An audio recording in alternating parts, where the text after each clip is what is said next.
In this video, I'm going to show you how to do a slow zoom effect in CapCut, step by step, so you can make your videos feel more dynamic, more professional, and much more engaging. This is a simple editing trick that works great for photos, videos, intros, and even talking head clips. If you want your content to look smoother and more cinematic, this is one of the easiest effects to learn. And before we jump in, make sure to hit like and subscribe for more easy CapCut tutorials just like this one. Alright, let's get started. First, open CapCut and click New Project. This will take you to your editing workspace, where you can begin building the effect from scratch. Next, import the video or photo you want to use. You can choose any clip that you want to add the zoom effect to, whether it's a landscape shot, a selfie clip, or a product video. Once your media is imported, drag it down to the timeline. This is where you'll make all of your edits. Now click on the clip in the timeline so it becomes selected. When the clip is selected, the editing options will appear on the right side panel. The next step is very important, so take your time here.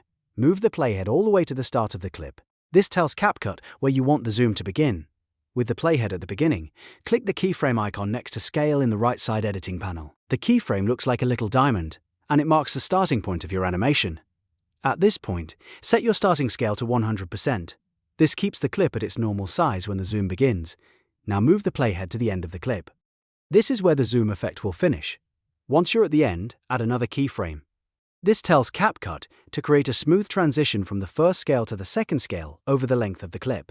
After that, increase the scale to something like 120%, 130%, or even 150%, depending on how strong you want the zoom to look. A smaller increase gives you a subtle slow zoom, while a larger increase creates a more dramatic cinematic effect.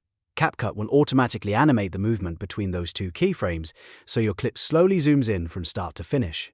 If the zoom feels too fast or too strong, you can always go back and lower the final scale slightly. If you want a more dramatic result, increase it a little more. The best part is that you don't need any advanced editing skills to do this.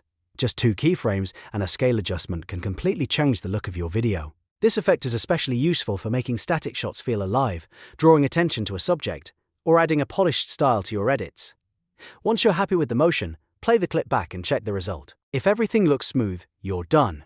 That's how to slow zoom in CapCut using keyframes. If this tutorial helped you, don't forget to like the video, subscribe to the channel, and turn on notifications so you never miss the next easy editing guide.